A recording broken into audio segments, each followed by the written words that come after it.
Baja Edad Media, 1347 a 1453. La peste negra en Europa, 1347 a 1353. En apenas 5 años, un bacilo transmitido por las pulgas de las ratas se difundió por toda Europa, siguiendo las rutas comerciales por mar y tierra, y cegó la vida de quizá la mitad de la población del continente. La peor epidemia de la historia de Europa, responsable de la muerte de decenas de millones de personas entre 1347 y 1353, tuvo su origen en China y se difundió por Asia Central durante la década de 1340.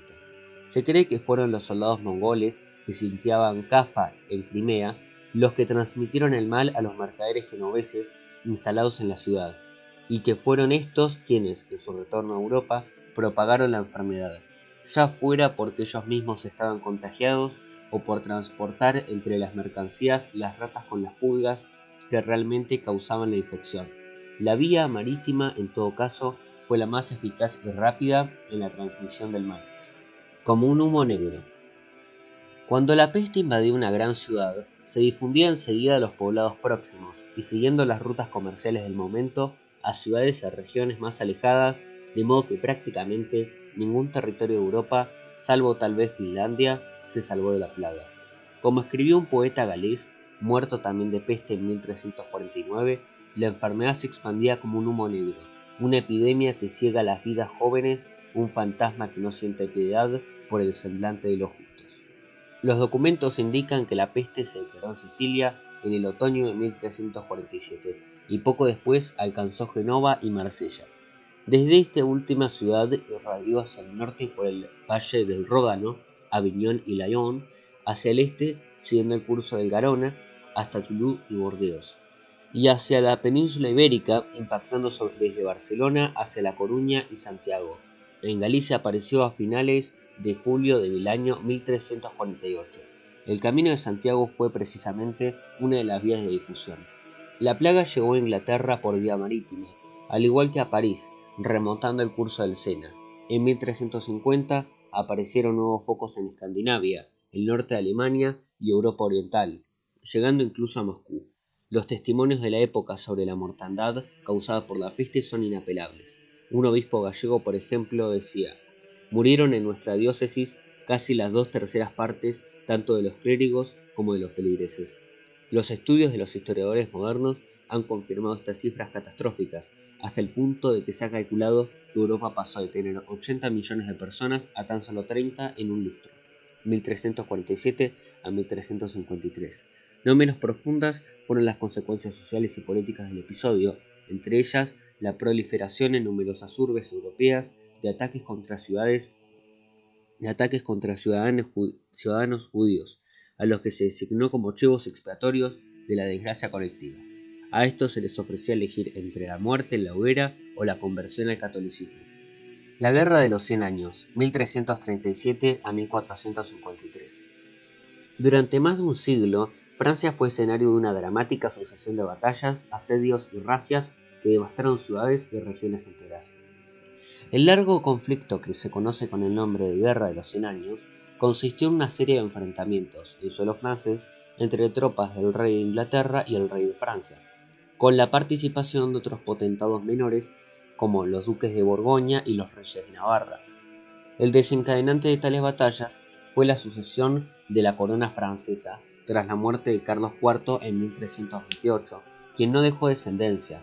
En un primer momento fue una rama lateral de la familia real gala, los Valois, en la persona de Felipe VI, quien se alzó con la corona, pero en 1337 su decisión de confiscar Aquitania, feudo bajo dominio inglés desde hacía 2 siglos, llevó a Eduardo III de Inglaterra a desembarcar en Gante y proclamarse legítimo rey de Francia. La primera fase del conflicto empezó con una victoria naval inglesa en la Esclusa, seguida por sucesivos desembarcos ingleses en el norte de Francia, que culminaron con la primera de las grandes victorias inglesas en batalla campal, en Facy, 1346, donde fue aniquilada gran parte de la nobleza gala. Al año siguiente los ingleses tomaron Calais, que permaneció en sus manos hasta 1558.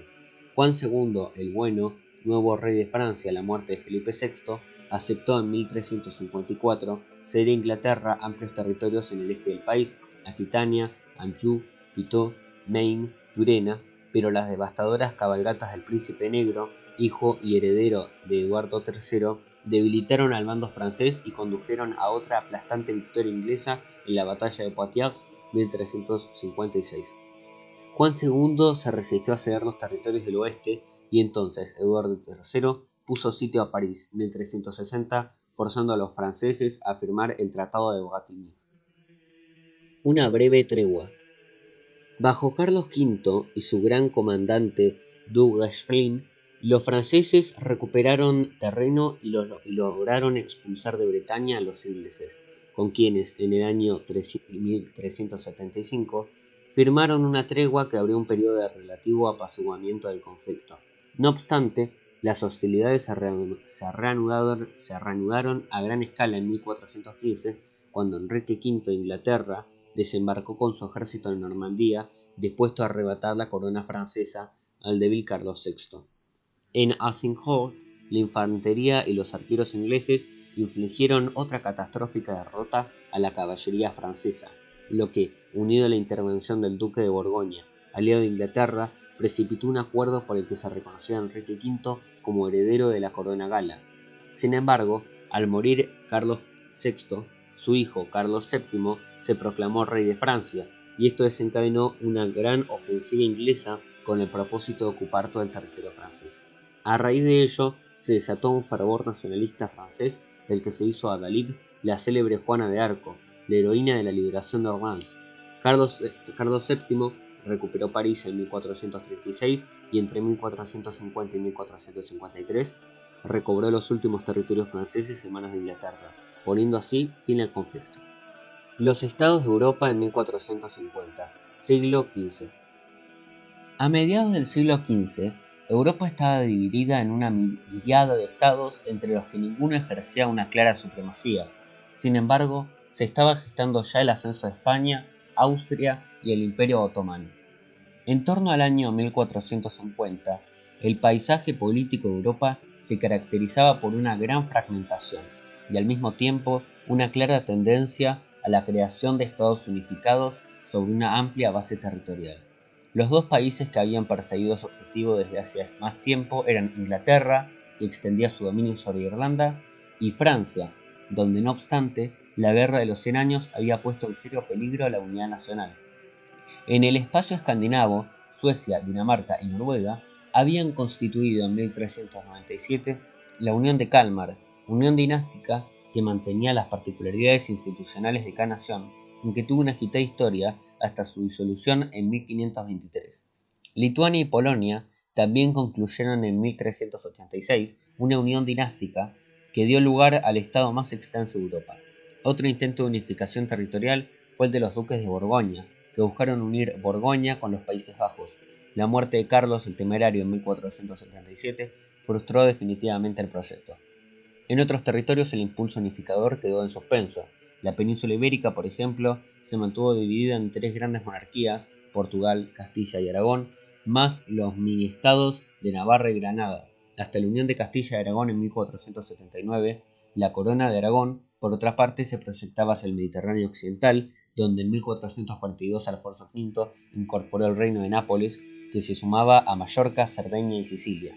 En Italia, las pretensiones de los duques de Milán de crear un reino de Italia fueron saboteadas por el papado y contestadas por los estados de base mercantil, como Florencia y Venecia, provista esta última de un imperio marítimo que iba de la costa dálmata hasta Negroponte, isla de Eubea y Creta, y al que había añadido a mediados del siglo XV un amplio territorio en el norte, la terra firma.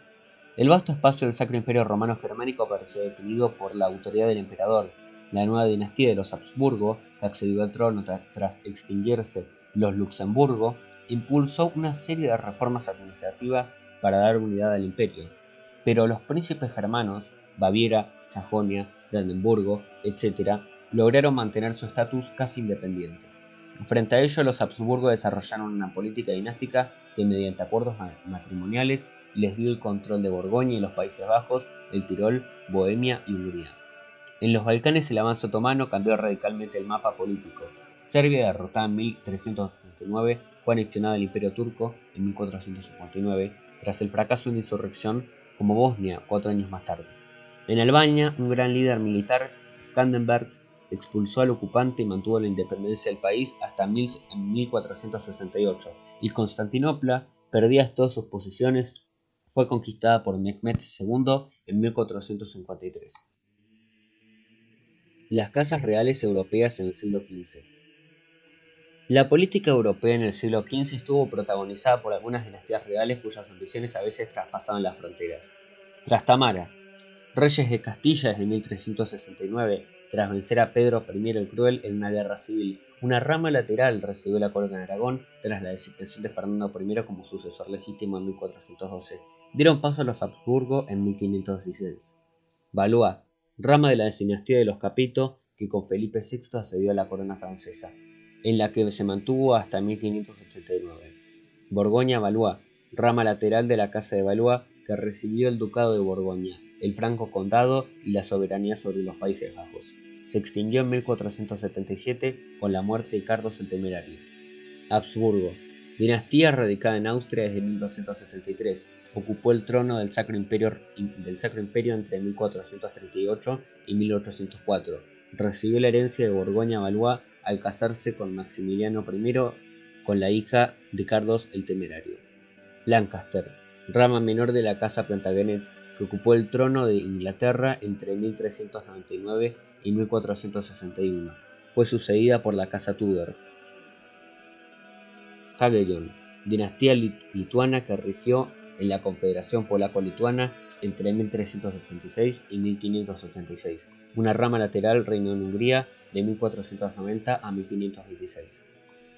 Los judíos, una minoría perseguida, siglos XII al XV. En los siglos finales de la Edad Media, los judíos vivieron bajo una amenaza constante de sufrir la ira de la población cristiana o de ser expulsados en masa por las autoridades. Durante la Edad Media, los judíos instalados en la Europa cristiana estuvieron expuestos a todo tipo de leyes arbitrarias y a diversas formas de explotación económica.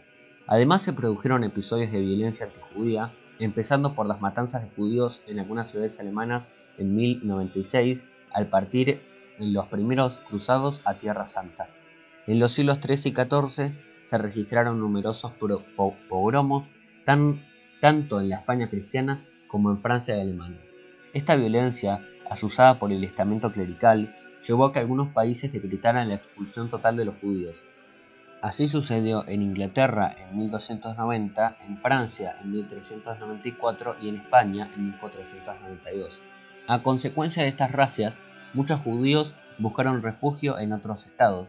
Muchos askenazíes de Europa Central se asentaron en Polonia y en tierras de la actual Ucrania, mientras que los sefardíes, expulsados de España, protagonizaron una diáspora por el norte de África y el Imperio Otomano, aunque parte de ellos también recaló en algunas ciudades europeas que le ofrecieron refugio, como Génova y Ámsterdam.